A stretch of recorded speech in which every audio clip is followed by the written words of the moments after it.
Assalamualaikum warahmatullahi wabarakatuh. Halo rekan-rekan sekalian, perkenalkan saya Ramiza Nadifa dengan NIM D1A 02310274. Video ini dibuat dalam rangka memenuhi tugas hukum Pemda dengan dosen pengampu Bapak Joni Konya SHMH.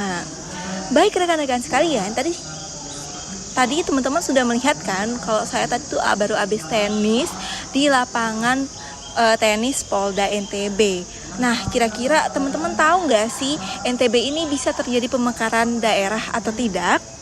Karena itu, yuk simak penjelasan dari saya. Jadi teman-teman sekalian, pemekaran dua wilayah itu berdasarkan dua persyaratan. Pertama, itu ada namanya persyaratan dasar, dan yang kedua ada persyaratan administratif. Berikut saya paparkan mengenai persyaratan dasarnya. Jadi, persyaratan itu meliputi dua hal. Pertama, persyaratan dasar kewilayahan, dan yang kedua itu namanya persyaratan dasar kapasitas daerah. Persyaratan dasar kewilayahan yang mencakup luas wilayah minimal, jumlah penduduk minimal, batas kewilayahan dan cakupan wilayah dan serta batas minimal daerah.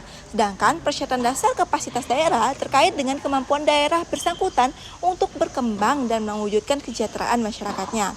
Untuk cakupan wilayah, ketentuan dalam pasal 35 Undang-Undang 23 tahun 2014 menjelaskan bahwa untuk pembentukan daerah provinsi, calon provinsi tersebut harus memiliki paling sedikit 5 daerah kabupaten atau kota. Untuk pembentukan daerah kabupaten, calon kabupaten tersebut harus memiliki sedikitnya 5 kecamatan. Sedangkan untuk pembentukan daerah kota, calon kota tersebut harus memiliki setidaknya 4 kecamatan.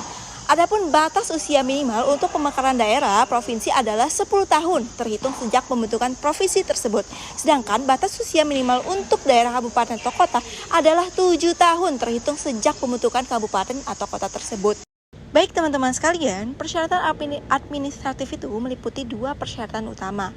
Untuk daerah provinsi, pengusulannya itu harus melalui 2 tahap. Pertama, persetujuan bersama DPRD kabupaten atau kota dengan bupati atau wali kota yang akan menjadi cakupan wilayah daerah persiapan provinsi. Yang kedua, persetujuan bersama DPRD provinsi induk dengan gubernur daerah untuk daerah kabupaten atau kota. Pengusulannya harus melalui 3 tahap. Pertama, ada namanya keputusan musyawarah desa yang akan menjadi cakupan wilayah daerah kabupaten atau kota.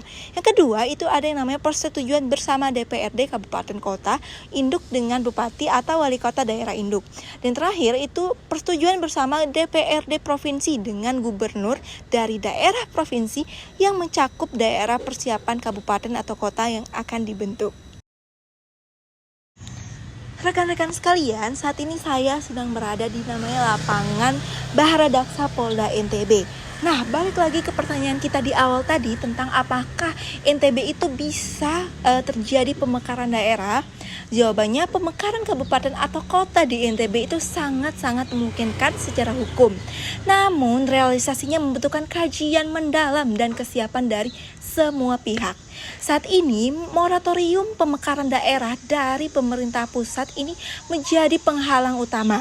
Jika NTB ingin mendorong pemekaran pemerintah daerah, perlu memastikan kesiapan infrastruktur, potensi ekonomi, serta dukungan masyarakat lokal, sambil memenuhi persyaratan administratif dan teknis serta undang-undang.